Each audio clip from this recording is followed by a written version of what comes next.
What is going on, everybody? Hello and happy 3rd of July, maybe 4th of July for some of you folks ahead of us in the world. But it has been a minute since the Triad has come together for a little conversation and tournament. So we're excited for that. But we got Lorcas and Tails along with myself. I'll kick it off to you guys first. How have you been? Let's start with you, Lorcas. Doing okay. Summer is moving right along. I'm trying to enjoy it. It's going okay. Very cool. How about you, Tails? Yeah, things are well. Having a good summer, enjoying things, and yeah, I think Splinterlands is doing well. I know, some are saying that we are not maybe progressing as fast as we'd like, but I think we're doing fine. I mean, I think the Web3 gaming market in general is in the dumps pretty much across the board, as well as crypto altcoins. So I'm not really worried at all. I think for what Splinterlands is doing, they're doing what they need to do, and we're moving forward. So I'm optimistic. Yeah, I would say what's interesting is it's not a matter of we caught up with the rest of the market. It's like the rest of the market caught up with us. Like everything else has just started tanking. You see projects either failing, or I don't know if you saw the note or the tweet from Parallel today about how they want to do a town hall to talk about burning a lot of the extra cards that they have. And I was like, oh, that sounds so familiar. We've been there before. Yeah, I think it's good. I think we should maybe spend some time talking about the external ecosystem and what's going on around Splinterlands if we can, because I think there's a lot of projects doing good things, and I think there's also a lot of projects not doing such great things. But yeah, I think Splinterlands is in the category of projects that are doing good things. So that's agreed. Well, let's start off there. Before we do, I just want to let everybody know we do have a tournament that is starting in less than 10 minutes. So make sure you can sign up. It's 100% free, created by Lorcas. So shout out to Lorcas. And it is ghost cards. So you don't have to have any of these cards. If you're new to the game, you get access to everything.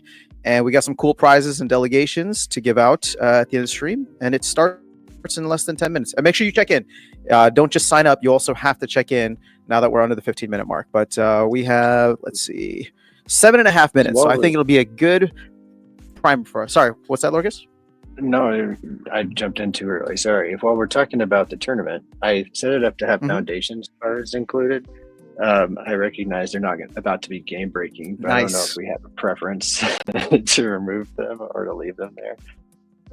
Just something. Yeah, you can leave them. They give options.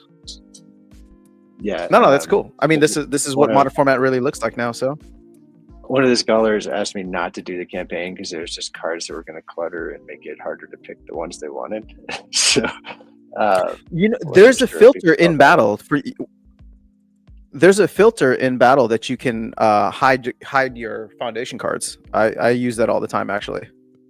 Yeah, it's just one more filter to have to use if they aren't there in the first place. I guess. It's fine. I thought the campaign was kind of fair fun, enough. So yeah, I'm only a couple battles into it, but it's been nice so far. It's cool.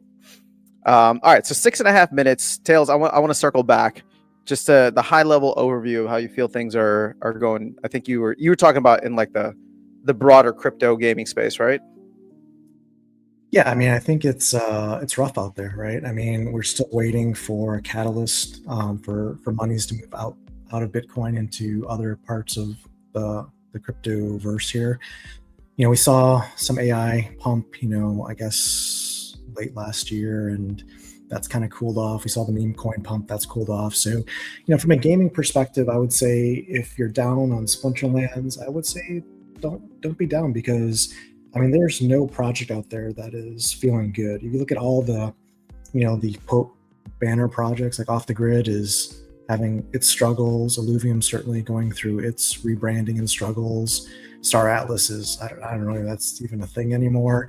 I mean, Gala is imploding. It literally is like, I would wager, and I would probably, put some tokens on this. I would think that Gala is going to be like gonzo by this time next year, like completely zero, which is crazy to say because it's a top 7 market cap project. Market cap, and it's actually a top 100 crypto project overall, but it is literally dead and done. put a fork in it because its founder is like scum. So, I mean, yeah, I mean, but I think there are some really good things happening in the Web3 space that Splinterlands can learn from, and Splinterlands also leading in some ways as well. I think as far as it goes with like things like the crypto recovery thing and ideas like that. But I mean, if we just take a look at games that we've talked about on your stream in the past, after some, we've got Parallel, which is doing something for the first time ever, which is they released their Parallel test server or public test server to ambassadors earlier this week to test their latest set, which is Deception. And then they just opened it today to the general public. So anyone playing Parallel can play with the new set and all the cards, like ghost cards, everything, full sets on the public test server until I think July 10th. So for a week. So they're going to get all of the inputs from both the ambassadors and the public, banging away on the cards and the abilities and meta and stuff, and then make adjustments before they launch the set, which is, I know something Splinterlands has done slightly with Conclave Arcana with a small testing group, but we haven't opened it up to all the community to do that and provide feedback, which is, obviously a greater scale and multiplier. So I think that's something that we could look at for Splinterlands to take advantage of in the future. And then there's a big announcement with Raven Quest, actually. So within less than 24 hours, they're launching Raven Idol, which is basically connected to their ecosystem in their game, but it's an idle version of their IP. Because one of the things, if you know about Raven Quest, is it's an MMORPG like World of Warcraft, and it just takes a ton of time to play actively and earn. Yeah.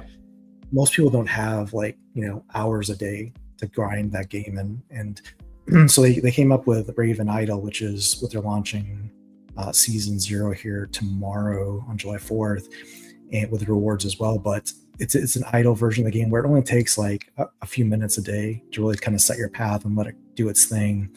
And it's already got 42,000 pre-registered people ready at launch to play it, which is impressive. And they're still, from a Twitch perspective, they're still averaging over 500 concurrent viewers 24/7 on Twitch, which is really impressive for a Web3 game. It launched in March, so it's been over 4 months now that's kept that pace up. So, I mean, if Splinterlands had, for example, 42,000 players playing daily, that would be pretty impressive. So, net is there's a lot of innovation still happening. There's a lot of still builders building, and I think the future's still bright. I mean, we're in the most positive crypto environment that's ever existed in the history of crypto, as far as legislation and regulatory purposes. So the writing on the wall says something has to give at some point. I agree. And again, I don't know how long this might take or what the path forward will be, but it's kind of similar to where we were during the last bull run, where as soon as one game takes off, that's all it really takes. The rest of the ecosystem, people will be flooding in to try and find something. And I think Splinterlands, to your point, it has put themselves in a much better position just by making a better experience overall, making a better onboarding experience. And I don't know, to me that's going to matter a lot when it matters. You know what I mean? All right, so we got this tournament starting in 1 minute and 13 seconds. Make sure you guys are signed up and checked in. And I can go through the comments here real quick, just give a couple shout outs. So we got Supreme Victory Studios, got some popcorn. Snowballs, what's up? New Age in the house. Let's go, New Age. Snowball says, I feel like Tails needs his own summoner. Dude, that'd be awesome. What kind of summoner would you want to have? Which element would it be, Tails? Oh, it's got to be Death. I mean... Oh, okay, there you go. Death summoner incoming. Nitro Age coming through on Twitch. What's up? When Pickle song? After a Conclave Arcana song, maybe. When Beaver song? After the Pickle song. We'll sing for Wheeze. Sounds like Soul Keep. How long they've been offline now? Oh, is that 3 months no update for Soul Keep? Yikes. I really wanted to believe in that. It's I think it's... just go ahead, sorry. Sorry.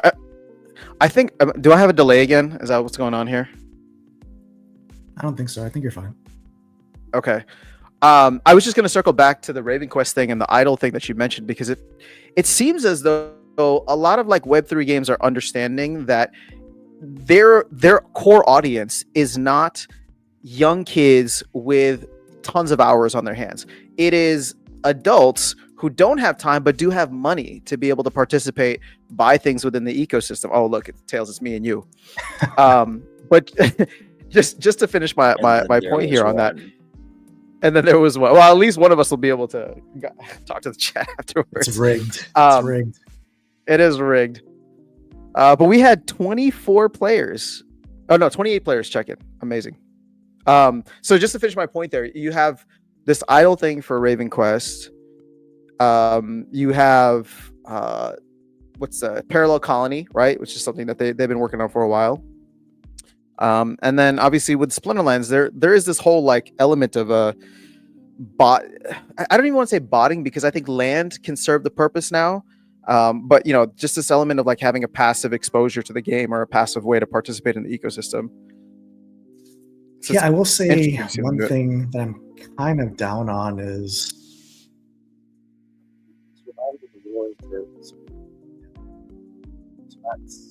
just trying to figure out where all the rewards are going, because I'm like playing in Diamond and Survival and I'm getting like wild level rewards. I don't know what happened there. If they cut the rewards, or they're just giving it to one player, or they're giving it to all players. I have no idea what happened. But that's kind of the one thing I would say is a little disappointing when you talk about automation or passive earning. That seems to be interesting. Wild hasn't really changed much for me. Survival I haven't messed with too much, but because I don't have the depth of collection for that. But I guess I was hoping that the change would make it more lucrative for people to play at all levels of Wild, but it seems like they're not really doing that. Yeah, I'd be curious. I need to, maybe next time Dave's on the town hall, or Matt is, to have them kind of elaborate on the changes that they made, to understand, what they did, why they did it, and if they're seeing the results they were looking for. They certainly saw higher rewards in Modern last season. Oh, you saw higher in Modern. Okay. Yeah. Good to know.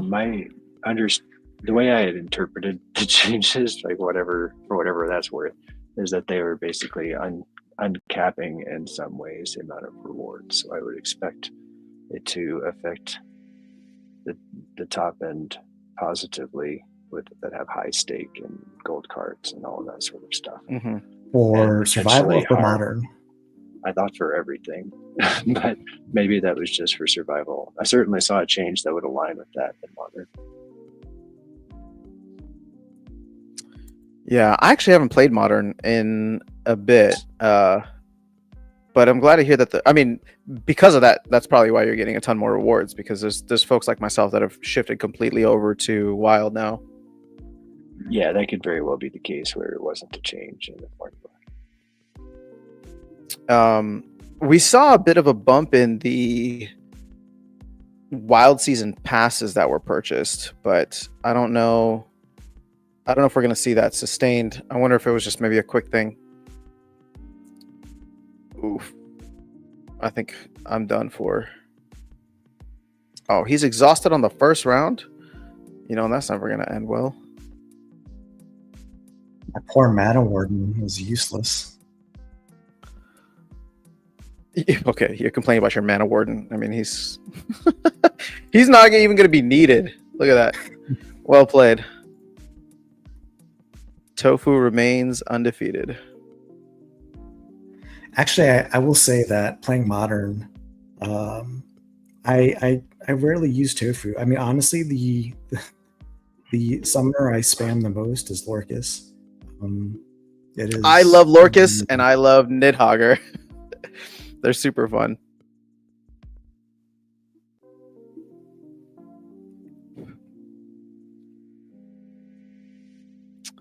All right, let's see here. Did I lose you guys, or am I just talking to myself? I'm thinking what I'm going to do here. Oh, yeah. Gotcha. Okay. And I'm just being quiet over here. Fair enough. The Lorcus is the best. Time to. Like I said this before, the reason Lorcus is my favorite is because now I have a go-to summoner for back to basics. So I can't be whining about it as much if I have a summoner. I don't even know what I want to do here.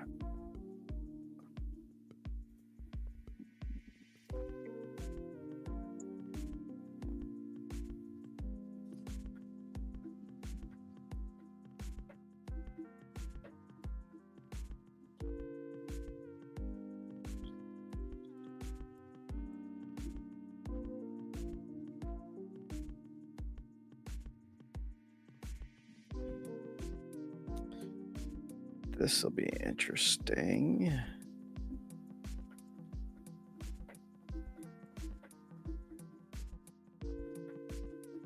Why not?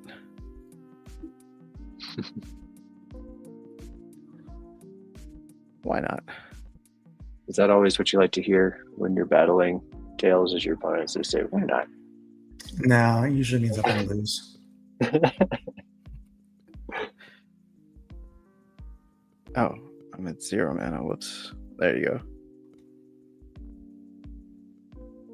I mean, I think that this is a solid team, but I also recognize that I'm probably going to get destroyed. There's only 1 0 mana card, so you just like told him one card that you're using. Yeah, whatever. That's fine. I figured he was going to go Lorcus. But what's going to be interesting now is how quickly can I take out that back line? We shall see. Okay, I'm ready. All right. It's for all the marbles. How are you feeling as it gets started? How are you feeling? I mean, I think I have a good chance of taking out a lot of the back line that would cause problems. Also, his guys are really fast. And see, he's going to lose a lot of people for what's her name? Yeah, but I mean, what's her face is already dead. It doesn't. Two of his cards can't even be used by Heloise, though. They start with 2. Exactly. And now, because of the blast damage in the back. Oh, that was clutch. Oh, that Spite's going to suck. But there's only one more resurrection, right? Well, see, we're getting rid of a good amount of people there, and see that Spite. Yeah, GG's. I think there's a chance. I think you win this for sure. I think at this point, just barely, but yeah, the heal's gonna come in clutch. Ha! Nidhogger for the win. Let's go. Good game, Tails. GG's. I even got taunted by the pickle there along the way twice. Nothing better than a pickle taunt. Wait, what is it? How did he taunts in game? Yeah, you have the sound on. Yeah. Did I miss it? Oh, shoot. Okay, no, I don't have the sound on. Oh, he says something, right? Yeah. Yeah. Don't worry about that. Okay.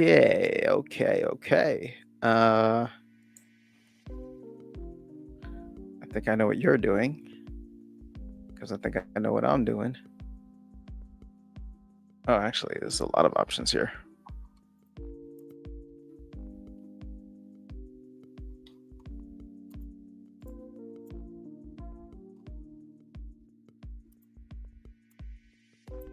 Oh, actually, we could get real crazy with it. Hold up.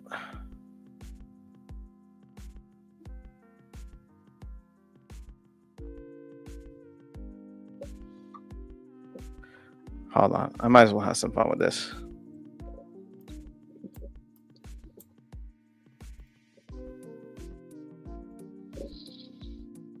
I'm having fun with this. I think that's what I want to do. Let's try it. I don't want to get you banned by giving you any suggestions. No battle helpers allowed. Yeah, no battle helpers allowed.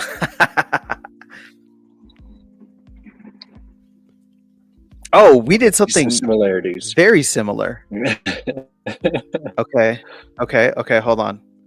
What do I want to do here, though? You know what? We're just gonna give it to her. Yeah, I feel like that's the only choice. So I think I have an advantage because there's more of his people that I can kill. But actually, none of that really matters because we both are just going to dispel each other. But my girl's got the shield, so I think I might have something there. We'll see. I just need to get past this because you have a lot of firepower. Oh, great! That's awesome. Yeah, you're gonna win because you have the shield. Yeah. If I can heal myself, well, see, it would all depend on how much damage you're going to be able to do early on, but now it's going to be tough. It could go down to RNG on the fatigue. It could. You're right. No, it's not. This shield is too much. What? I mean, look at how much health I have, though. Oh, okay. Well, now we're. Oh, you know what? It doesn't even go to fatigue, so it's gonna happen beforehand. Yep. But see, I'm down to 9 health. I'm only getting you down to 11. Oh no, I'm at 10 now.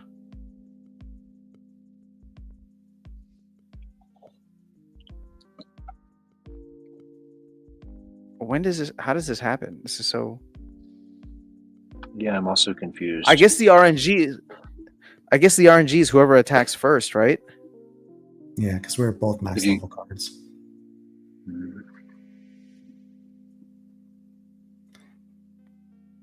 If it wasn't max level... See, I'm back at 19 already. Yeah, if it wasn't max level. Okay. I think I'd have an advantage because I think my core would be higher level than yours.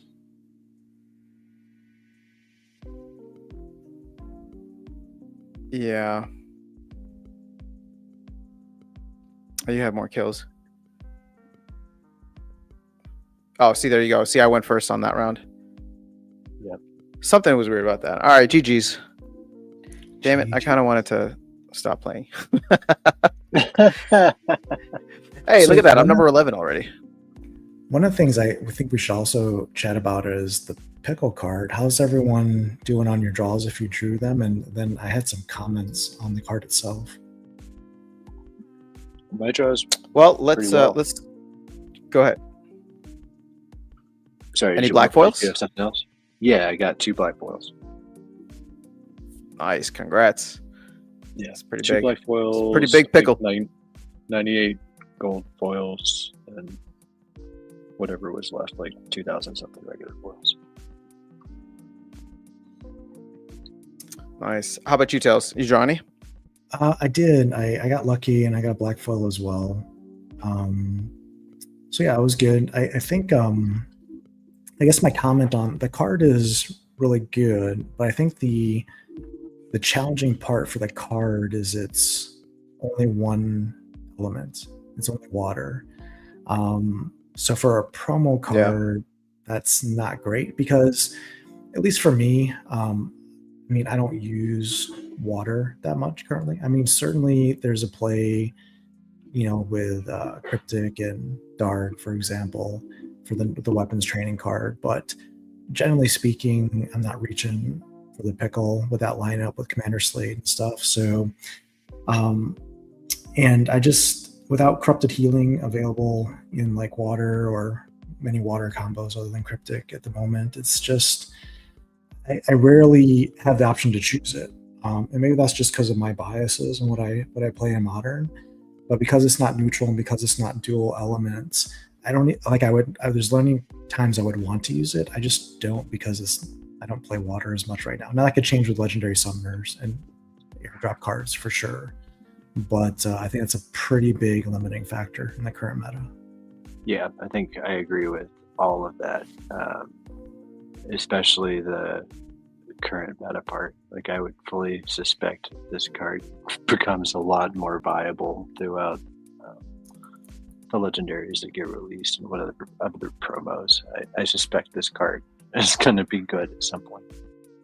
Yeah, I just think if it was a neutral card like Grimbardian Smith, it would just be a staple.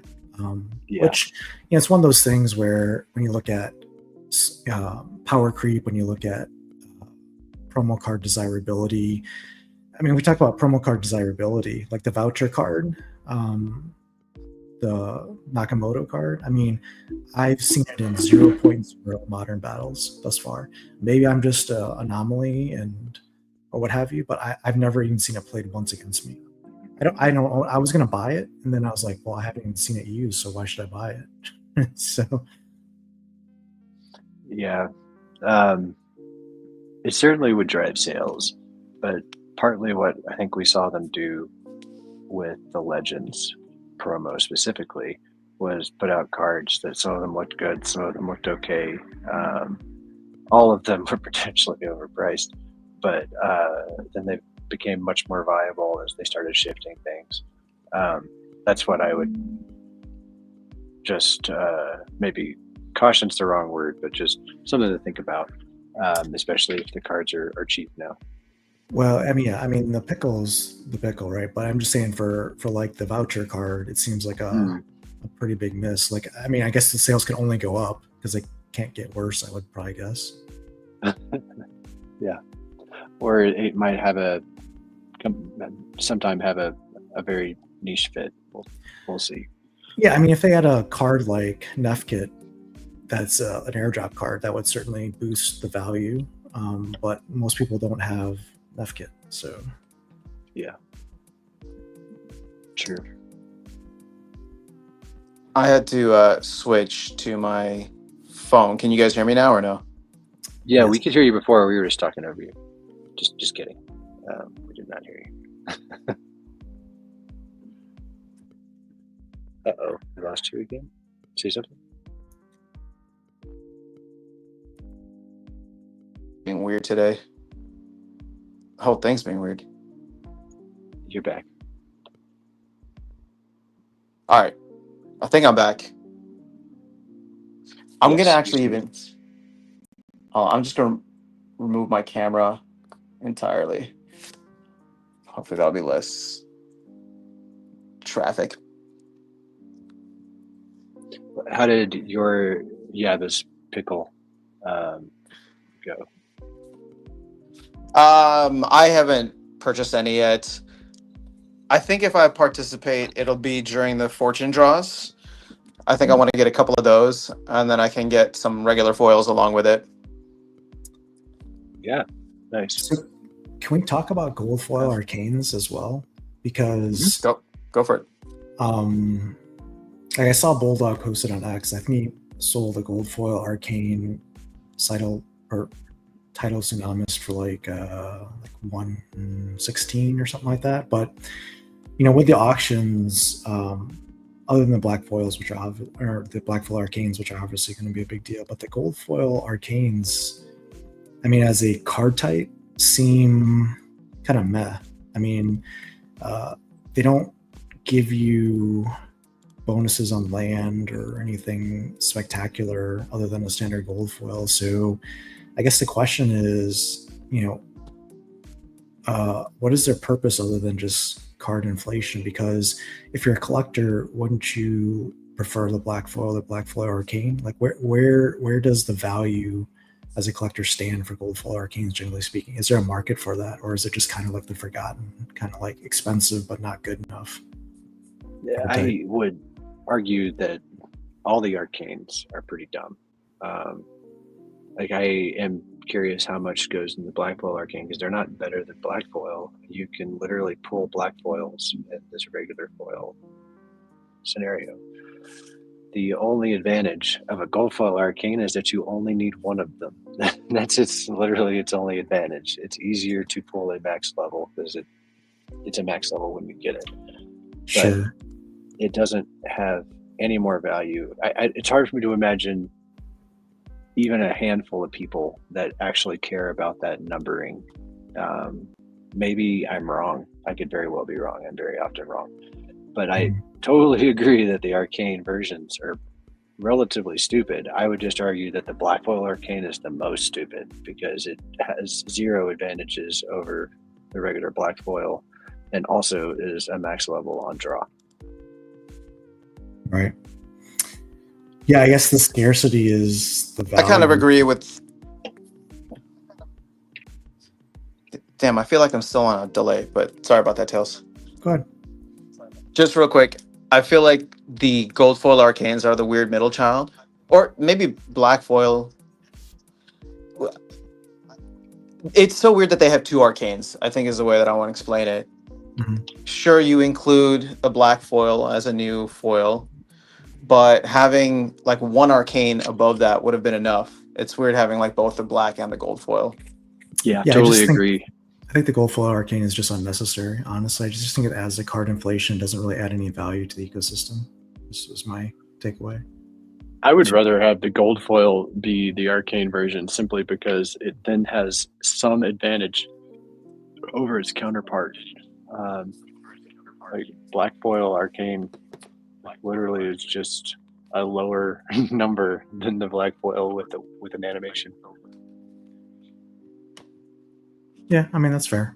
You can go either way. I think something to consider for future releases for the team is, you know, if there's not a big market desirability for it, and there's not a lot of customer excitement for it, probably toning that down for the next set might be worth considering. I would be down if they actually gave it a benefit, like 2x on land or whatever. The black foils are already crazy, but we're talking about reduced quantities. Like make them actually better somehow. Yeah, make them like super pumped up land cards. Yeah, like maybe not make them double everything across the board, but pick a place and make them cool. Mm-hmm. You know that Jurassic Park meme where it's just like, we were so concerned about whether or not we could do it, we didn't ask if we should. That's kind of how I feel. Because like everybody was just so impressed with the fact that Investigator was just knocking stuff out of the park, and they're like, wait, we can do this? Awesome. But it's like, wait, should we though? So I don't know. That's the first thing that came to my mind when I think about that. I will add though, I don't think it's game breaking. No, I don't think it's an inflation problem. If there's inflation problems, that's not it. So I'm appreciative that they tried something, but I think you have an excellent point that we should reconsider in the future, even if that is retroactive, and add a bonus in the future. Like I don't think anybody's going to cry too much if there's a bonus added to very limited cards in the future. But that's you can always add things. Taking away is a different story, right? And 100%. Speaking of cautionary inflationary tales, we still haven't seen what the effect is going to be on the airdrops for the legendary airdrops with the black foils. Can you just please make a YouTube channel called that? What's that? Cautionary inflationary tales.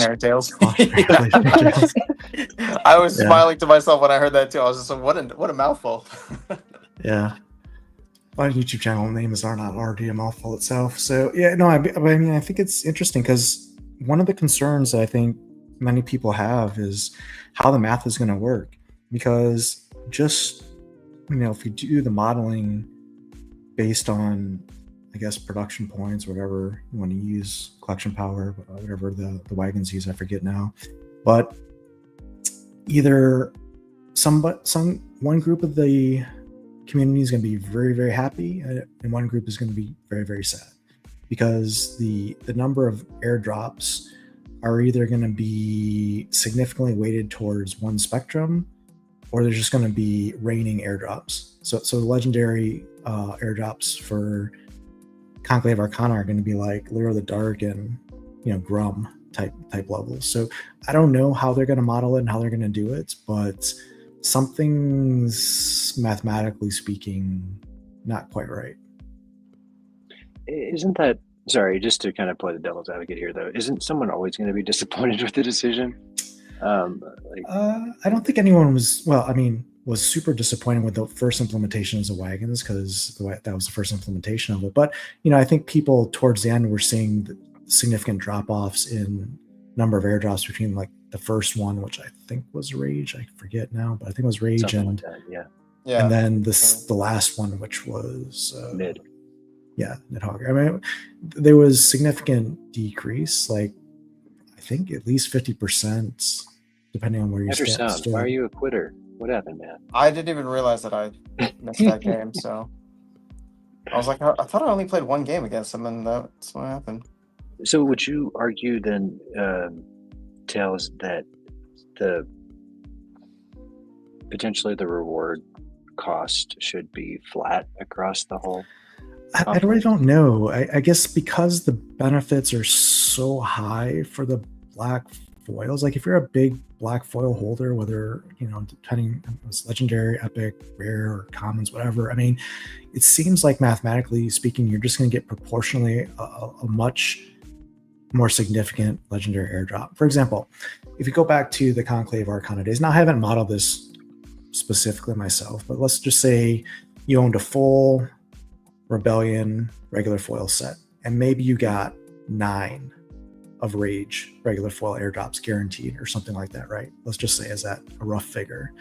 And if you had the same amount in Conclave Arcana, say you had a full regular foil Conclave Arcana set, you might get, let's say, 9 again this time around, not including what you get as the bonus for having Rebellion at 50%. Let's say the baseline is 9. If you just have, let's say, a handful of black foils, that 9 might turn into like 15, right? So you might get like almost 75% just for having a couple of black foils, which is pretty significant when you look at the cost. Yeah. Right. Mhm. So it could really adjust the market on what black foils are worth. The kind of the corollary of that maybe is we also have a ton more gold foils, relatively speaking, than Rebellion, right? So that's also going to be the number of people that's going to boost those production points, and it could harm regular foil owners. They may end up buying, people that just own regular foil might end up buying more copies than before. Yeah, I just wonder where the modeling evens out. Is it, like you said, is it kind of like peanut butter kind of evened out where it just costs so many more points to get an airdrop? Or like are they limiting the airdrops, like saying, it's going to be a lower number, or I mean it's basically going to be a spread where, so if you have the black foils you might only get 9, and then if you have the regular foils you might only get 2, right, or something like that, versus people just getting like multiple max level copies because of the black foils now. So I don't know, we'll have to see where it all works itself out. I'm curious to see, because they haven't really published it, I don't think, as far as the mint numbers, so, or the point. Can we is there a way that they continue can this? do? Oh, sorry, go ahead. Sorry, you go. I was just gonna say, is there a way that they could do like different buckets on this? So it's just like if you have black foil, you're earning some black foil points, which increase your black foil chances, for example, but everybody still like gets the same amount of like regular foil points for the cards. But then if you own black, I don't know, it's like, is that enough of a benefit for owning black foil? I mean, the problem is the points are the points on the foil cards. Like they've already documented like how many production points or collection power the black foils are worth. So if they were to segment that off and say black foils are calculated differently than any other card, then that I think would be a problem as well. Yeah, that's a good point. Sorry, Lucas, you were saying something? Oh, I don't remember. It's fine. It probably was dumb. Usually is. I was wondering, is there a way to like extrapolate what you would, or maybe not extrapolate, to like what would be right? What do you want to see as the result? Like as an example, I had a full gold foil Rebellion set, plus a little bit more, staked on wagons for conflicts, and I generally could not pull a max gold foil from the cards that I got. I did once or twice, but generally I would get like 2 or 3, and I feel like potentially it was similar. If you had a max regular foil, you would get like maybe 60 to 75% of the way to a max legendary. That's what you, I think, want, because it encourages market activity to finish the cards. The problem, if you go the other way, if you go the Chaos Legion route, where everyone has a max copy plus multiple max copies, you just flood the market, and then now your airdrop cards aren't valuable because people stop staking because it's no longer as valuable. Exactly. You flood your rental market with extra cards. It's just a trickle down effect. Yeah, so that would be what you would want to avoid, I think. But again, I don't know how they do that, unless, I mean, I guess I know how they do that. They just basically make the requirements for getting an airdrop super steep, which means the person that maybe paid, I don't know, a significant amount. Let's say you bought regular foil and you have a gold level regular foil set at $5,000 of investment. You're probably going to get like nothing, like maybe one or two of the legendary cards, which means you're going to have to, the airdrops are going to be expensive and they're going to have to put more money in the game. So, or you potentially are picking like one of 6 that you're actually going to collect and sell off the other 5. Yeah. It's one of those things where either way, you're kind of, like you said, you're going to make some people unhappy either way. Either you're going to make people like that looked at the legendary cards and said a hard pass because I'm not paying, $1,000 every other month to buy cards in Splinterlands, so you have to strike the balance, and it's a very difficult proposition because our token is under a penny, and the reason to buy cards, I mean, if you're looking at the monetary reason that would justify the uplift in price or the premium or price, would be you need to earn at least ideally enough to get back your value through playing.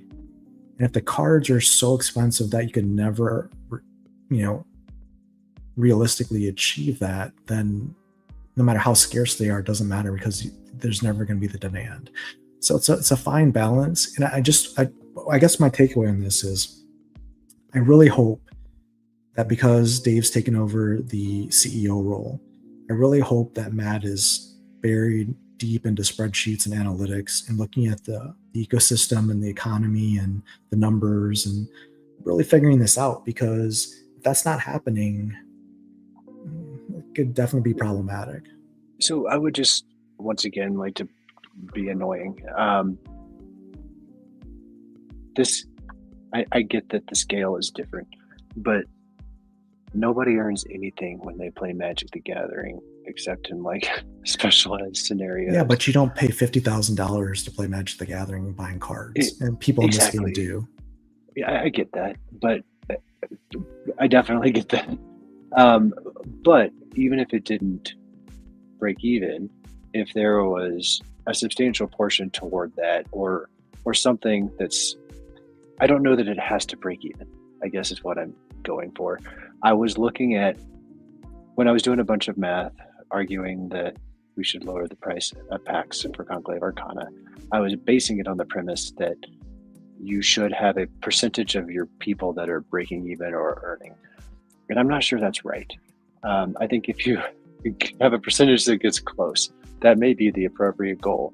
And I don't know, happy to take arrows on that one, but it's something I was just thinking about. I think that's a good point, if I can just jump in here. Because what people fail to do with Splinterlands, which rightfully so, I can understand, is value the gaming or the entertainment that they get from it, right? So you're talking about Magic the Gathering, people spending crazy amounts of money, they don't earn anything or whatever it is, or it just comes out and breaks even. Or just talk about literally any other game that people are playing out there that they get $0 in return from, but they're happy to pay, hundreds or maybe even thousands of dollars over the course of a couple of years. But people don't value that here because it's this idea of getting rewards. So breaking even is actually the minimum point. That's the starting point that people look at. They want to make money.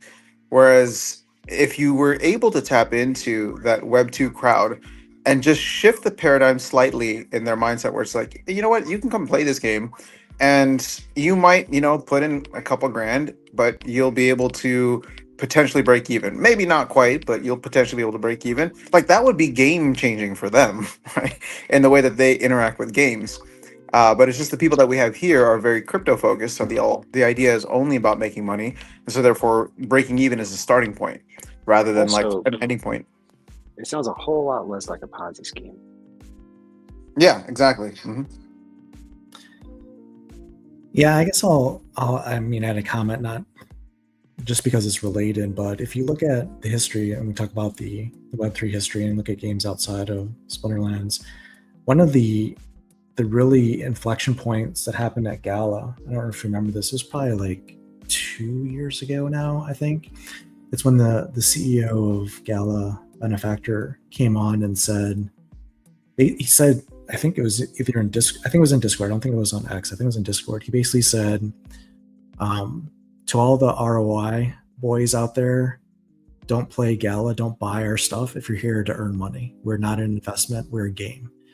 And that lit up the Gala community and every Web3 person watching on fire, because basically what they said is you're two-facing that argument, because you're saying buy our stuff and play our games because it's fun, but then the premiums on Gala NFTs were ridiculous. So you're paying like literally tens of thousands of dollars for one NFT, with the only benefit is that it would earn in the game.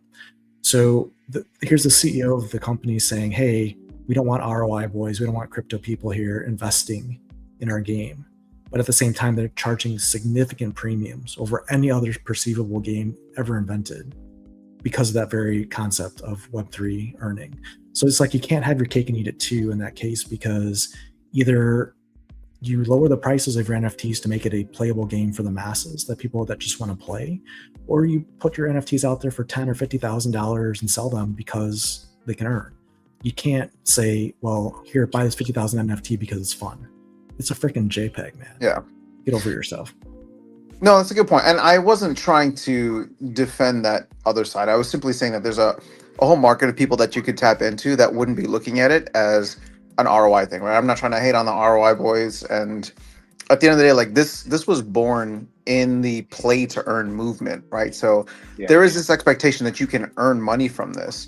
Now, for some people, right, or most of the people that are here, the idea is that you want to break even or earn some money.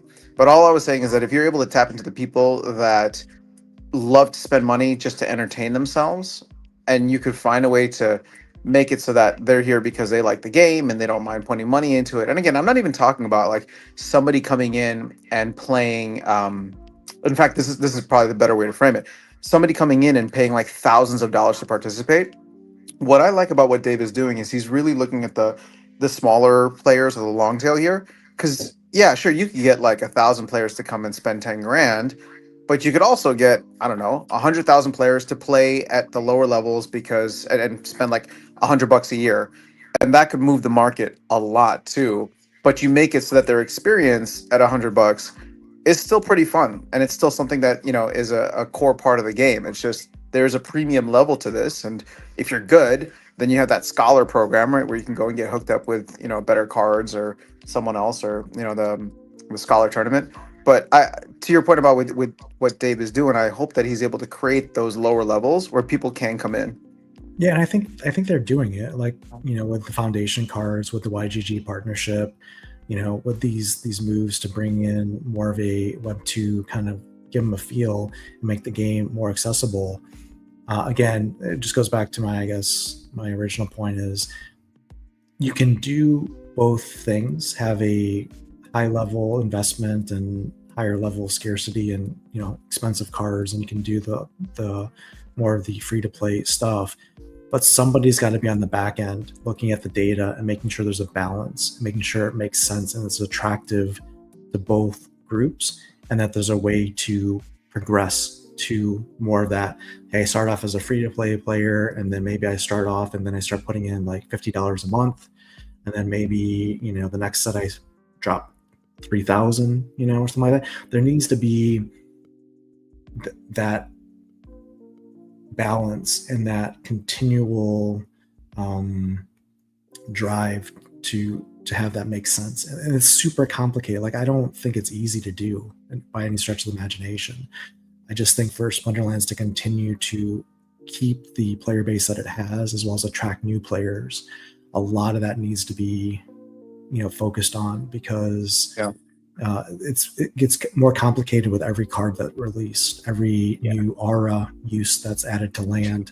These things continue to complicate the ecosystem, and if no one's watching over that, it just leads to a point where there could be mistakes made, like with Chaos Legion, mistakes were made because no one was watching that stuff. Yeah, right? Yeah, I agree. I think what I love the most about what you said is it's hard because you have a history and all of these decisions that have been made in the past, and you really need a really, really good reason to invalidate any of those decisions going forward.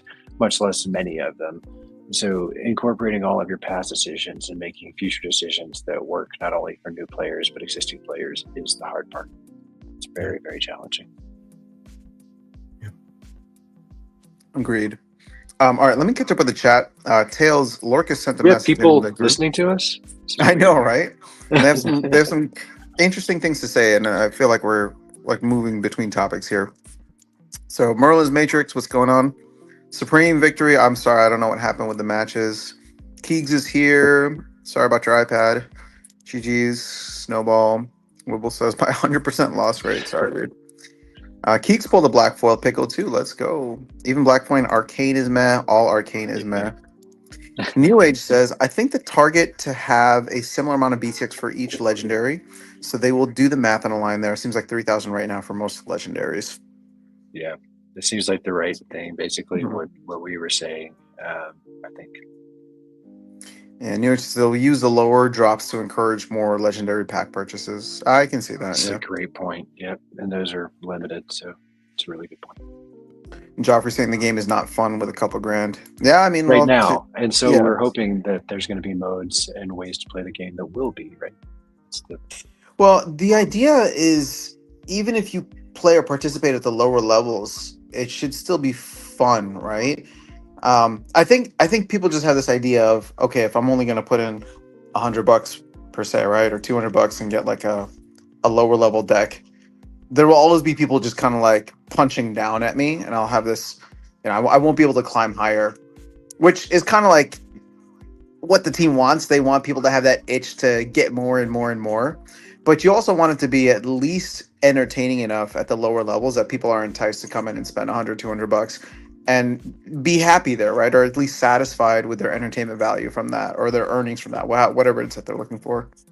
Yeah, and this really, to me, reminds me of an old idea that never got implemented. I have no idea where it went, but player staking is a way that this could happen, I think, because that would boost earnings for people that are outplaying their deck. And it's basically what you'd want as a leaderboard of people that you could stake your SPS to. Now we're outplaying their deck, and they get more rewards, and you would get a portion of their rewards based on that. That's the sort of thing that I think could allow that sort of transition to happen. That's what I was excited about when they first talked about it, and I don't know if it's just gone forever or just backburnered, but to me, that's the sort of mechanism that we'd want to allow motivation for people to invest in new players, and for new players to have a motivation to really show off what they can do with what they have. Yeah, no, I agree with that. I don't know what happened to it either, but so much of the like incentive structure on the game has changed and shifted. I mean, everything was like hype 3 years ago, and now it's much more focused on like experience and all that. Which again, I'm not saying is a bad thing, but I don't know that anybody would have been able to predict where we are today, even just a couple of years ago. Yeah. I mean, you can go back and listen to however many of these we have, and I think at least I do a bad job of predicting what will be from week to week. It's a tough game. All right, Merlin's Matrix says crypto fanboys wanting 100x from Splinterlands, buy land, and start a business. Yep. All right, I'm gonna post a. This is the. What's that called? The Raven Idol referral code for Tails. So if you guys want to join the game and support Tails, click on that. It looks like it went to both YouTube and Twitch. And Tails, if you want to give a little elevator pitch for that, on what it is for folks that might have missed the conversation earlier. Yeah, I mean, it starts tomorrow. You just sign up, and I think they said it takes like 5 minutes a day to play. So if anyone played Golem Overlord back in the day to get pennies of part or whatever to earn for Splinterlands, I mean, this is a much better. It's truly a game, even though it is more of a set it and come back to it type of thing. But they're giving away $70,000 plus in rewards for the first season here, and just probably worth trying. I mean, at worst case, you'll get some free tokens they can roll back into Splinterlands if you want, and yeah, give it a try. Cool stuff. I admittedly stopped playing Golem Overlord a little while back. I held on for quite a bit, but I don't know. Is anything still going on with it? There no hasn't idea. been much recently. I haven't logged back in a couple months again because it wasn't some of the stuff. Some of the stuff was taking too long to come out, and I got bored. But I'm sure it will come out eventually. In general, I like the game, but the development is sporadic. It's got one developer. That's how it goes. I had a question for you, Tails. This Raven Idol, is it browser? Is there an app for it? How does it work? It's browser based. Yeah, so you can run it on any phone or any platform. And chain? IMX. Okay, got it. Cool. Thanks. Can you guys still see my screen or no? Yes. Yeah. Okay. You're stocking What? all your stuff. What happened here? Why are there like no battles and not even like 2 fleas from battle? That's a good Blood from question. battle. I've never seen that before. Just curious if you guys have. I have not. I do not know. Hopefully known for knowledge doesn't get screwed. Let me refresh and see how we're doing. So I had a question for you after some. Go for it. So on the Dreamin' remix here, can you talk about how that collaboration came into place? And I'm not familiar with Deep Source. I know you mentioned he's a Split Honest player, but I was just curious how that kind of came about. And Yeah, you know what I just realized? So Deep Source is the name he releases music under, but if you remember the player Eiffel Bridge, that's him. Okay. So it came out, or he he heard the song and he's just like, I want to do a remix. So I Cool. sent him it's called like the stems or like all of the different tracks separated out along with the vocals, and he sent me back that version. I was like, cool, let's put it out. Nice. Okay. I don't know. To me, it's always a really humbling experience when somebody hears something that you create and then it inspires them to create something. So I don't know. That's always a lot of fun and really cool for me. Yeah, for sure. I'm definitely can appreciate that. There's certain like remixes I prefer, obviously, over the originals in some cases. So I always like to check some of those out. So. No, thanks for asking. It's fun, man. I've done a lot of remixes for other people as well, so I get it from the other side. But it's fun when you come across something where you just, I want to put my spin on it, right? Or hear somebody else put their spin on it. Yeah. Oh wow. Okay, so we are in the semifinals now. So congrats to Doombot, Samji, Langis, and Grendor. Some new names here, right? Do you remember Doombot and Grendor? I don't remember Grendor. I've seen Doombot before, I believe. Okay. I will say that I'm seeing a lot of new names in Modern as well, playing at high levels, as well as in Survival, playing at high levels. I don't know if they're alt accounts or Scholar accounts or new accounts. I don't know, but I know when I was playing my main account at the end of the season with Survival and trying to burn cards out, I was like, who are all these accounts that have 3 million collection power that I'm running up against here? So are you participating in wild format at all, or is it just Negative. Survival and Modern? I have one of my Scholar accounts runs wild at the end of the season to use any extra energy, just because it's a way to grind out some more glint, because I need more on that account. So wait, that's interesting. Why would you use your energy? Sorry, why would you have extra energy and why wouldn't you just use that in Modern? Because it takes time. So at the end of the season, you can take what's there, burn through it in wild pretty fast, open the first batch or two of chests, get more energy, burn through that in wild. Okay. And pop out a couple 100,000 glint, ideally, Yep. and maybe some other stuff out of the chest. But just people that don't have enough time to just play an unlimited amount of matches at the end of the season, just buy a wild pass and crank out some more glint. So that's a question I would have, Lucas, and want to get your take on it. Is energy in the glint system creating a problematic loop of minting more glint than it should? Or meaning is energy too cheap or too prevalent in some of the reward systems? Because it seems like I'm hearing a lot of people mention that they're moving their accounts to scholars because they get too much energy and they need to use it or lose it type of thing. And then this whole loop of using energy to get more energy and more glint at the same time seems like it could be bad. Well, it's only feasible to do for like the first couple batches of chests. So potentially raising the price on those chests would fix that. But it's not like an unlimited dump where you buy more energy to get more energy. It's right, but there is an optimal usage, right? So I think so, yeah. I mean, it's based on like the earnings of your account, how much you make per glint, that sort of thing. Sure.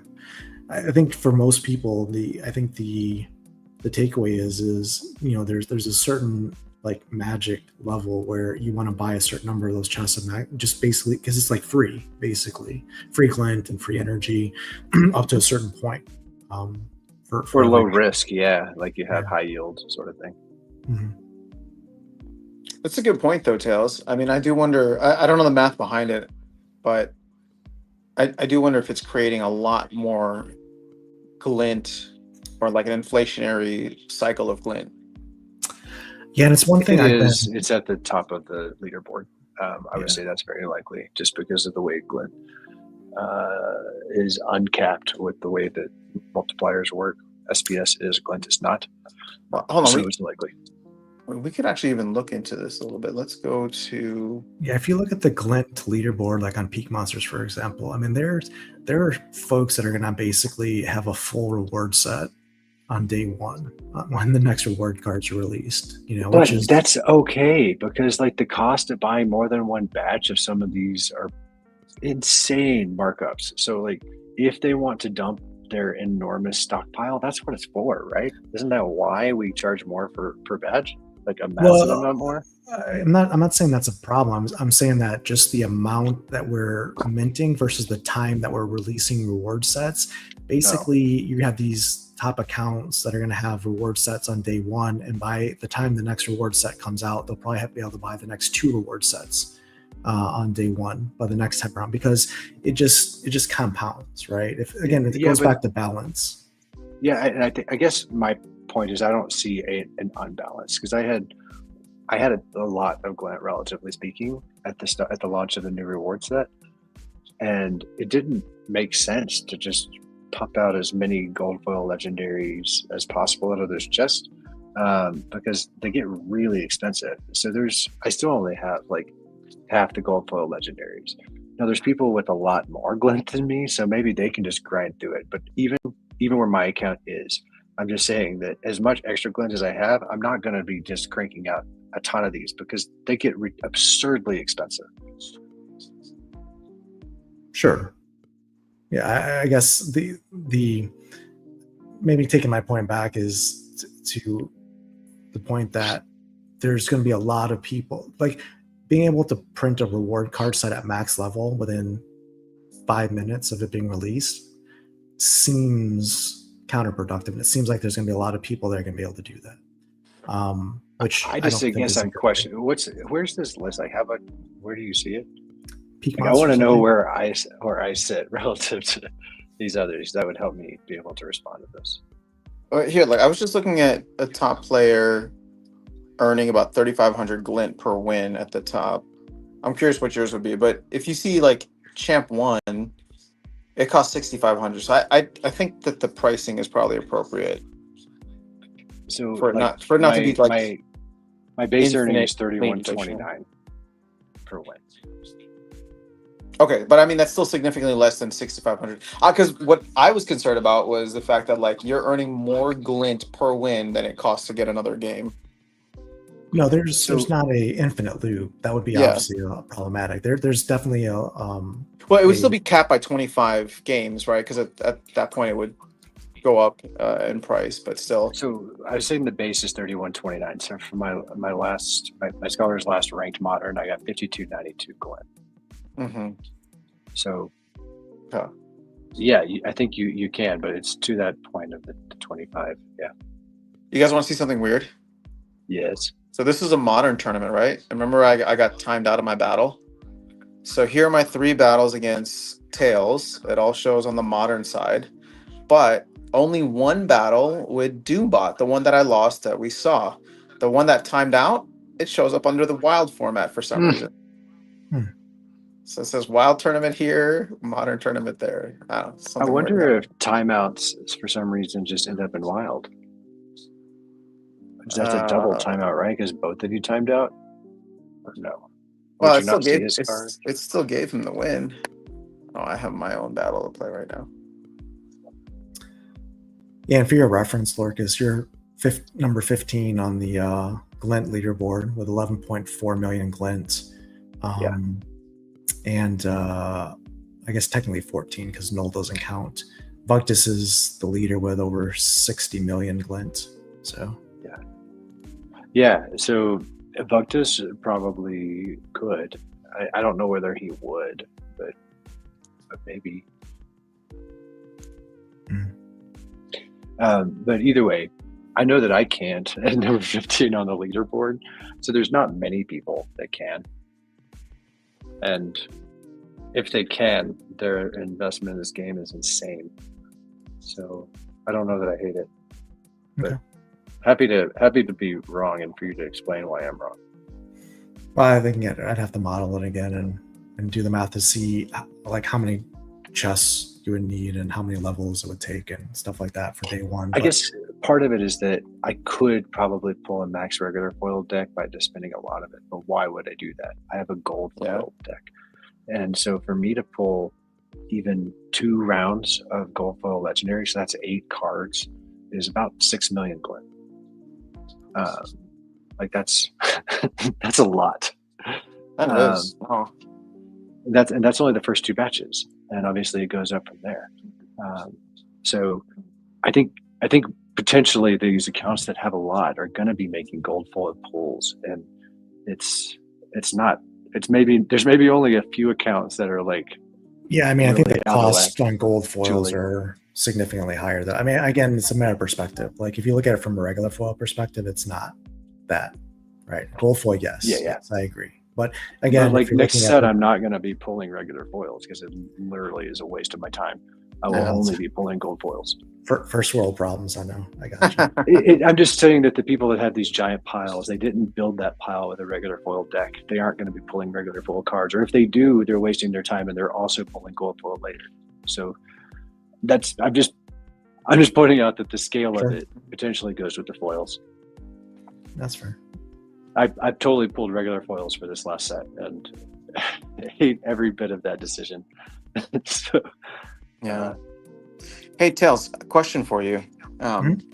This is a comment from Pomp. He's been beating the drum on this for a long time, saying energy should be distributed based on card ownership and not per spell book. So it should be, based on how much CP you have. I mean, how what are your thoughts on that? Because my thoughts range from I'm not going to think too hard about it because we're already so far developed in this system. I can't see them changing. To it's interesting to see something like moon cards implement this, right? And again, I'm not talking about the gameplay of moon cards or anything, but it's just it was like a newer iteration. But is that something that they should do? Like, do you agree with Pomp? So we've already changed it once, so I disagree with. We're already so far along this. Like we changed CP how it works a few times, but absolutely we should have it based on set ownership. I'm not exactly sure that's what he's talking about, but for the set that you're in, if you want to play in modern, your energy renewal should be based on how many cards you own that are viable for the league that you're playing in relative to the max. It should be. It's even more interesting. Okay, so if you don't have any modern cards, you get no modern energy. Yeah. Rentals should potentially work with a scaling factor, but that just gets more complicated. But yes, you should absolutely be doing this because that's the only way that I can see that we make cards that are not meta as valuable as ones that are, or at least near. Like we shouldn't have cards that are 10x more than something else in the exact same rarity set foil, everything. That shouldn't be. And by making every card valuable to your earnings, you need the set to earn max value. That only makes sense to me. It's hard for me to come up with something that doesn't make sense. Maybe it's not linear, maybe it's logarithmic, maybe you have a cutoff where if you have 85% of the set, you get full value. There's all sorts of ways you can tweak this, but 100%, this should be based on the cards you have in the set that you're in the rule set you're playing in. So do you want to hear my hot take? Go for it. So with Pom's idea here, I don't hate it. And I think to Lucas's point, I think there's merit into looking into it. I will say that the survival mode, the way they implemented survival mode, I'm not thinking that's the best way to reward card ownership, because it doesn't reward card ownership per se, because rentals are still abused. Now, my feeling on rentals has changed since I first started playing. Like when I first started playing, like I loved being able to rent a Mylor for like a penny and be able to earn rewards with it back in 2021, right? But Yeah. as the game has gone on, I've seen the rental markets be a problem for the ecosystem on Splinterlands. First with the rental bots, and then the Splux system and the bots taking advantage of that. And just my feeling is, with a Web3 game focused on ownership, the game now has the ability through foundation cards to give a entry point where to play the game and to try it out and get immersed in the lore and the game itself and understand how to play it. You don't need a rental system where you can rent a Mylor for a penny to play it. Right? So I really, I need to do some of the math and probably sit down with Pomp here and understand, I know he's mentioned it before. I haven't really gone through it, but I think there's definitely, there's meat on the bone here for us to look into, because to Lorcas's point, we should always encourage more card ownership, because that drives market activity in the positive direction. Rental market drives it, in my mind, in a negative direction. And people will get all upset and get out their pitchforks and torches and come after me. But I really don't see in the grand scheme of things a rental market being good for a Web3 game in the long term, because it reduces the value of the NFTs. And you don't want to do that for something where you want to sell NFTs and you want to have incremental value. So anything you can do to increase the utility of the NFT is good. In rental markets, for passive earners, you could say, well, it increases the value, but for the actual NFT itself, it actually decreases the value. So short takeaway, I'm not really a fan of the rental market, even though I know Splinterlands has a robust rental market and people use it for passive earning. I still think it's a net drain on the value of cards and the value of the token, which is a separate discussion. But I would say that the takeaway is that I think, having energy based on card ownership certainly makes sense at a high level and could be worth investigating. You literally just could have taken that argument from my brain on my evolution on how I felt about the rental market. It was one of the things that I thought was so fascinating about this ecosystem, is that there was a rental market at pretty close to when I joined. I thought that was hugely enabling. But my opinion now is it's hurting us. Yeah. So I agree. I think if you have an open mind and you actually look at it and you understand the data and understand what's happening with the rental market, I think most people would come to that same conclusion if they actually looked at it. So that's interesting. I'll have to sit on that a little bit more. I mean, I can see the arguments that. How do I phrase this? I can see the argument that we don't need it anymore with the foundation cards, and if there's a more robust scholar program. And what it really does, in my opinion, is it reduces a lot. It brings in the ROI boys, right? Because it's like, okay, is the card worth renting? Am I making my money back? And maybe is that what you're getting at, or is it's just? I guess I'm trying to figure out what the economic impact is. For me, I would love it if. So we were just talking about how it's really hard, maybe impossible, maybe it should be impossible to break even. What's not impossible is to rent cards and earn more than you paid in renting. Yes, that is the takeaway. That is That's the point problematic. is if you own cards, you're investing literally tens of thousands where someone can come in and rent because of the scale of the rental markets and stuff as it exists today, rent for pennies on the dollar and print SPS and dump the SPS. So it's a net negative on the market because of the way, like if you go to the rental market and the card, like you look at a value of a card, take any pretty much meta card, even like Lux isn't even meta right now, but the price you can rent a max level Lux and the value you get for that cost is not commensurate. And that's the problem, is because that just drives down the value of cards and the utility of cards, and also puts pressure on the earnings that you're getting. So Exactly. So you could do really simple stuff like rental cards only earn 50% of what owning a card does. But there's literally like more ideas over here in the channel. Like our ecosystem, the people in our ecosystem know this is a problem. And I think there are solutions, but we haven't done them yet. So, yeah, okay. So something like this, somebody comes in, rents it for 10 cents, so it's like $1.50 for the entire season, and can pretty much just dominate over in. No, not dominate, but not they can dominate, but earn. they can print for that season certainly more than $1.50. I mean, I've seen even more than just $1.50 is Lux.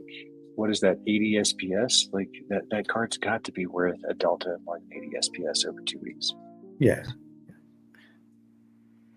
Interesting. Okay. I see where you're coming from now.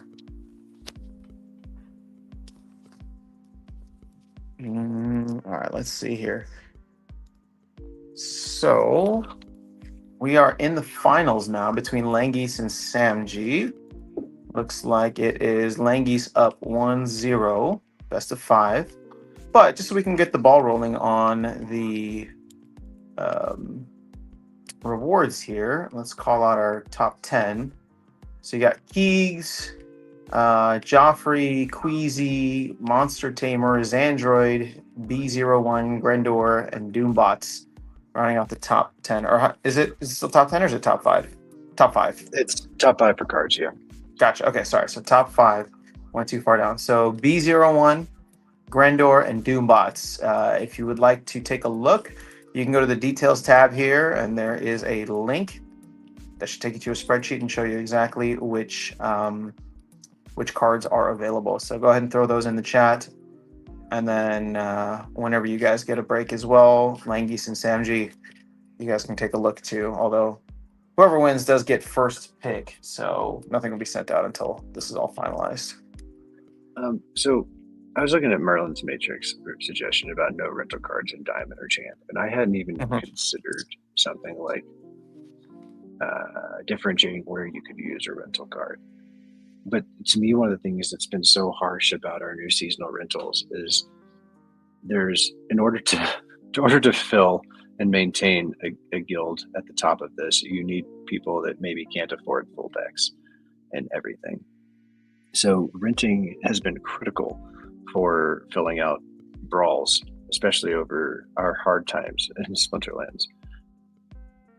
I would love it if there was a way to rent for brawls that was not season-wide. Like allowing different types of rentals that are useful in different ways is certainly complex, but it could be a good solution here. I wonder, yeah. Well, okay, so now we're getting a little like picky and choosy about where we want rentals and what kind of rentals. I think the tough part is, are they a net positive or a net negative? Would they be worth removing? At this point, so I don't my know reason that I'm fine with rentals and brawls is that the earnings are so low. Like, what is it, like 100 okay. SPS if you're at the top? Like renting a card for 2 weeks at any value probably doesn't make much sense if that's what you're using it for. Fair enough. Okay, I can see the differentiation there. All right, Wibble says, what about Black Flow reward cards? I don't know how that's going to work yet, but I'm sure they're thinking through. Hopefully that's going to be a nice sync for potions, right? Hopefully, yeah. If cards produced energy, you wouldn't dump your extra cards on the rental market. 100%. Interesting. Yeah. So basically, you just need the cards sitting there doing nothing. It's like they're on wagons, or it'd be it'd be funny. Instead of wagons, you could have the cards sitting on little, those like little bikes that produce stationary bikes that produce energy. So That those would would be be like funny. their little hamster wheels. It would really be the passive game would be how much energy do you produce relative to how many games you play, and you would try to maximize that by holding more cards. Yeah. It would also be interesting to see, and I know we always segmented land away from battle, right? But it would be interesting to look at the modeling to see, again, because we're trying to encourage card ownership and market activity and sucking up the excess cards. If cards that were on land also contributed to your overall energy and ranked battles, right? If it wasn't either or. That would be interesting to look at modeling. Again, I haven't done the modeling, so I can't say if that is a good idea or a bad idea. But when we talk about incentives for ownership, that seems like a pretty good one. Well, Pomp didn't say it here, but one of the other things that he said in his comments previously was that energy should also be tradable. So that creates a whole other market of passive play or passive strategy where you just buy a ton of cards and then dump the energy on the market, right? You don't really care to play, but you just become an energy producer by holding these cards. Yeah, and in the past you had the quote the rental bot folks that just sucked up all the cards in the market just to be able to basically bot them, but that didn't really it pumped the prices of cards. We saw the pumping of the price of the cards for sure, but it wasn't sustainable. But if you were to maybe work the ecosystem where it was such that it wasn't again, the ranked earnings weren't botting, so you have that not in this new world of Splinterlands, but you still had the incentive to own the cards. It could be an interesting storm. Again, so it's again, like if you have a not to introduce another token, but if you had energy that you could sell, like you could sell a black foil potion or a revival potion that was generated from the cards that you own, whether we're on land or not, it could be a game changer for the ecosystem. Again, we'd have to model this, but there's some merit to doing the analysis to see what that could look like. So it'd be interesting if there was another format introduced, and I know there's already a ton, but we all want new game modes. So if there was a game mode where the energy could only be produced on land, so now all of a sudden you have land synergizing like very directly with how people can play, you'd get some insanely stupid problems of like match liquidity and stuff like that. But it would be interesting if they could find a way to create a game mode, maybe something that doesn't have to be in real time, but it's just like you put in your 5 best teams, you know what I mean? And then you get 24-hour tournaments. Yeah, stuff like that, where it could be interesting to see if land plays a role in that. The only problem I've got with that is there's people that have entire accounts that are just for land, that don't necessarily play this game in like a regular way. So as long as those were sellable, as was kind of mentioned as a previous idea, that would make a lot of sense, because that would provide an ecosystem for land where you didn't actually have to play, but you could contribute to how often the game is played. Well, land has so many like craftable items already. Like let's say they create like a new kind of tournament, and the only way to get in is like this land tournament ticket that you craft with land items, for example. Stuff like that I think would be interesting. The takeaway really is there's really not any downside to introducing more utility, more demand, more game modes, more scarcity into the ecosystem within Splinterlands. Those are all good things. And the more I always say, the more hard choices you have to make in this game because of that, because you either need more resources, more cards, or you don't have enough and you need to buy more, that's good pressure on the player and for the game. And also you have to remember, with land, we still have this kind of unspoken elephant in the room that it's really, for many people, not cost effective to put $50 in DEC on a single plot of land that's just got Chaos Legion reward cards on them, right? And that's a problem because there needs to be an incentive to do that. Either there needs to be a reduction in the cost, or there needs to be more utility added to justify that cost. And we're not there yet on either one of those spectrums. Yeah, hopefully we're moving in the right direction, but you're absolutely right. That needs to change because land is just a speculative thing that even with the changes that are there, it's not close. Agreed. Lorcus looks like Languise and Doombot would both like a Lorcus. Doombot is also open to a Fizzbo. So I All don't right, know. do we have any idea what Sam is interested in? Because I only have one Marcus on One Lorcus? and one Fizzbo. Okay. Well, then we gotta wait. Samji, if you're there, let us know what you want. Otherwise, well, I guess the Lorcus would go to Languise. Yeah.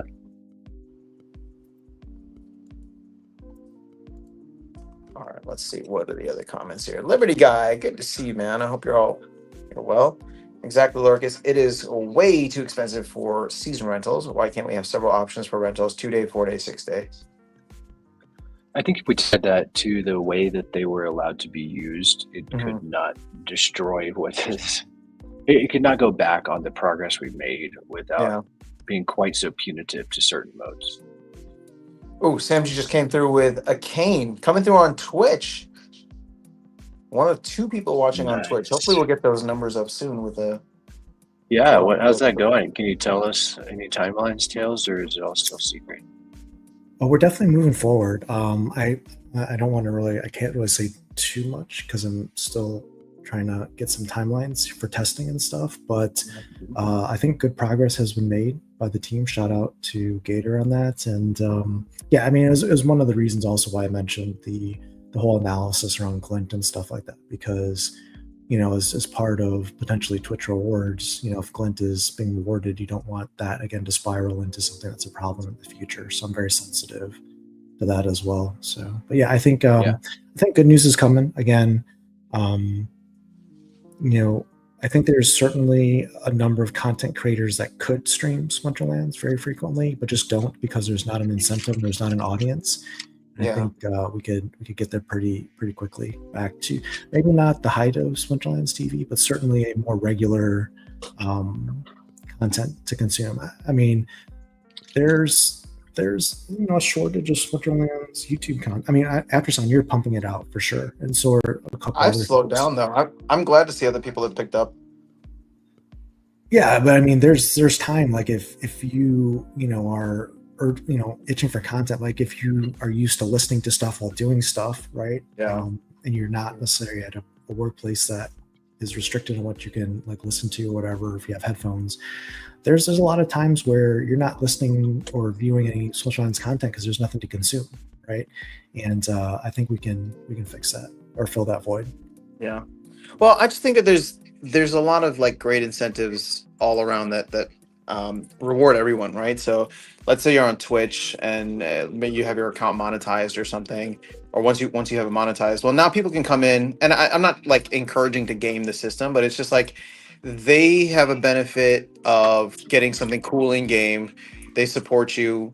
They feel like there's supporting the game, supporting a streamer, and then you're getting something out of that too, right? Where it's not just the audience, but you're it's monetized on your end, so you're getting whatever ice cream money that you can to buy more Splinterlands cards or whatever it is you want to do with that.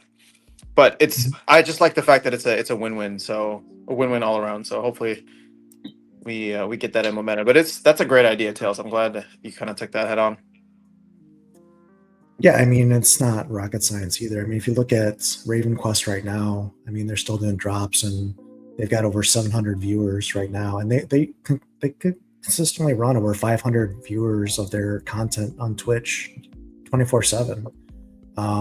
And that's powerful, for a Web3 game in the current environment. So I don't think we'll necessarily get to 700 viewers consistently, obviously, based on our user base, but we can definitely get to a respectable amount on Twitch, and we have a strong community. I just think it's just not active right now because the incentives aren't there for viewing or for hosting. But I think we'll try and fix that soon. Well, yeah. What I like is the I don't know if virality is the right word, but like the shareability of it on. No, sorry, discoverability is the word I'm looking for on Twitch. Right, there's categories and things like that. With YouTube, like if you're not following the account, I've never just like randomly gone and checked out streams on YouTube. I'll do that on Twitch, where it's just like, oh, let me see, like, who's playing what game, or who's playing, or who's streaming within the game that I want to check. But hopefully we can get that with Twitch. All right, hey, Grendor wants Nidhogger, so I think we're just waiting on one more. I don't know who the last one was. Duma B01. Let us know what you want. Throw it in chat. Otherwise, we're gonna have to give it to someone else. Dustin Webb is here. Brian Wu's asking for prepare for conflicts. I mean, I think so. It's probably another 2 weeks until it comes out, but yeah, should be good. Langi's got first place. Congratulations. All right. Do you need help, Lorcus?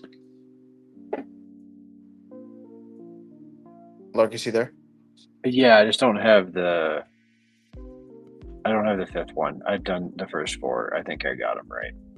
Okay, cool. Langi's got Lorcus. Sim G got a Kane. Doombot got Fizbo. Grendor got Nidhogger. Lovely. Yep, well, that's all we have. But we do have a couple more cards if you want to have people pick a number. Yeah, let's do it. We got 40 people here in the chat, so we have 4 cards. 4 cards. Okay. We're not doing prices right since I was so confusing last time. And what's a good range?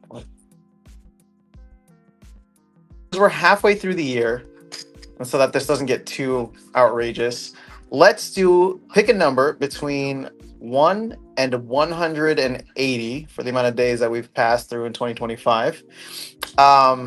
Don't do that yet. And when you do put your number, you have to put your IGN. If you do not put your IGN, then it does not count. And I just put my number in for the chat, so these guys can keep me honest, Lorcus and Tails.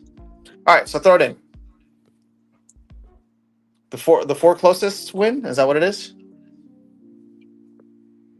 Sounds good. Cool. I'm double checking, but I think so. All right. Well, we'll start from there.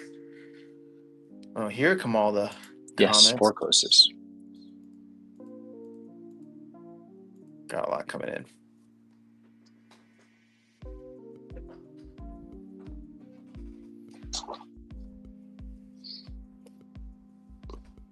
So we can start to wrap up and give final thoughts then as we wait for these to come in. We are now officially in the second half of the year. I'll just kick things off and say that from a macro or like a Bitcoin perspective, I am very excited for the second half of the year. I mean, this is usually the banana zone. I know this cycle hasn't played out exactly like many people have expected, but and even with Bitcoin going up, alts have struggled. But if we do get to that euphoria, I do think that will help crypto in general and Splinterlands by extension. But what about you guys? Any thoughts as we move into the second half of 2025? Splinterlands related, crypto related, life related? I think this is potentially the most rationally positive I've felt about the game going into the second half of this year for a while.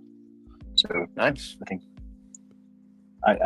we'll see how it goes, but I think there's at least a reason for optimism. Is that positive? That's very positive, actually. What about you, Tails? Any thoughts? Yeah, I mean, I'm optimistic. I mean, we're still not out of the woods yet. When I say we, I mean Web3 gaming as a whole. But I'm cautiously optimistic. I think we have the groundwork for a huge run here. Let's see what happens, because it's going to be very depressing if we if what we've already experienced was just a Bitcoin only run and that's all we get. But like I said, I think we're still going to hopefully get something, and you already take advantage of it. So Yeah. And at the end of the day, to Lorcas's point, with Splinterlands, like I like the direction that they're heading right now. I think that we're in kind of like another reset phase where they're going into ideation and figuring things out. But if you look at where we're at right now with like this little lull period, and let me just pull this up so people can see what I'm referring to. But you know, around this point in time with the rebellion cycle, they made a ton of changes and DEC was just dumped onto the marketplace. And while DEC is low and probably can still go lower, we've at least survived that initial hurdle of like, okay, there's a ton of DEC that just got minted. It's slowly finding its way to either being burned or being, held by the team or being held by the DAO. And once we get past that, which I think my estimation was by the end of summer, if we just kind of keep the same amount of inflows in the game, we'll just start churning with the amount of players that we have here. And that only gets better and easier if, the marketing is effective in terms of bringing in more people or more activity. And, overall, I think we're in a good spot because that'll be about 3 to 4 months into the Conclave Arcana cycle, which should last maybe 18 months. And if we have more than, was it 10 to 14 months, 10 to 12 months or something like that of like just pure grinding through SPS, especially at these low prices, I think that'll be solid. And then if we get a bull run somewhere in there that makes things a little crazy, I don't think anybody's going to complain. So let me take a look at the numbers here. So my number was 89. I think we have Wangsmith at 88 is the number one winner. Number two, I love the fact that everybody picked 69 because that's not a bad guess, but I couldn't pick that for obvious reasons. It would have been too obvious. I mean, I think A-Stack is number two at 96. It's only 7 away.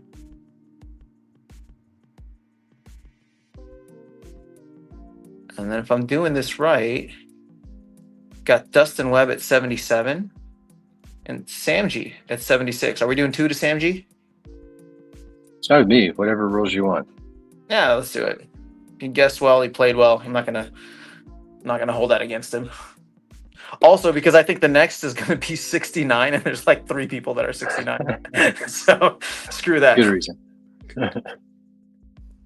Or 4 people. Got some pretty big 3 studios up there too. All right, Merlin's Mixture Spoon is on the right path, even without a crypto pump. I agree. I'm excited to see what they can roll out over the next couple of months. Make things interesting, keep it fun and fresh. But yeah, any final thoughts, guys, before we log off for the day? I really liked what you had to say about through the end of summer. Like, I guess my anecdote is that it's much, much harder for me to have the amount of DEC on hand that I want than it used to be, which is probably good. Meaning, so what do you mean when you say that? Is it just like you keep buying stuff, or it's hard to get cheap DEC?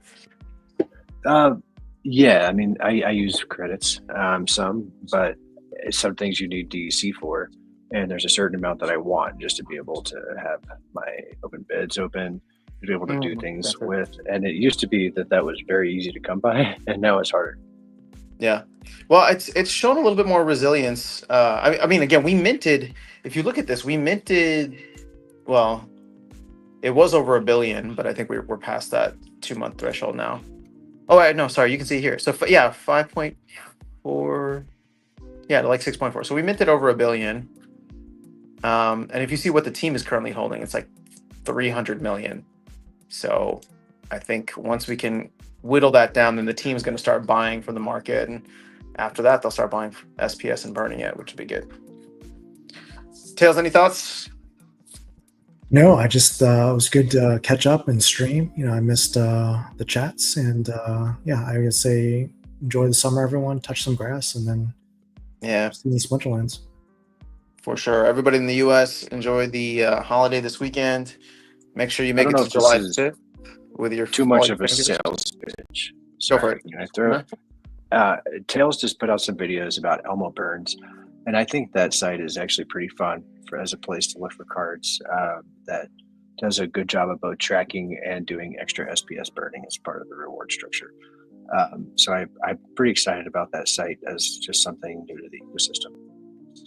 Yep, Yeah, that's thanks for bringing that up, Lorx. I didn't fantastic. want to say anything specifically about it, but I will be also publishing another video talking about the burn that's happening over there at Elmo Burns, because I think that's a really positive thing for the ecosystem, and I like to see when community members step up, create something of value, and then give back to the community. So be on the lookout for that. They'll be coming out soon. Yep, and if you guys don't know Tails' channel, I'm gonna post it here. Give me 1 second so I can pull it up. And if you don't know Tails' channel, welcome to the Splinterlands ecosystem. Yeah, because we have had some new players coming in, so you never know. But Tails puts out some fantastic content, so make sure you guys go check that out. Yeah, I saw the Elmo Burns website has some stuff gated with using their market for DEC, so I need to start buying stuff from there so I can get access to the info. But love what they're doing. Cool. Well, let's go ahead and end it here. Everybody have a good weekend up ahead. For those in the U.S., enjoy the 4th of July holiday. Touch some grass, watch some fireworks, eat some, I don't know, burgers or whatever it is that you guys eat. Sorry to the vegetarians out there. I don't eat your fake burgers. And then we'll hopefully see you guys soon. We'll figure out another date for this, if not next Thursday. Peace.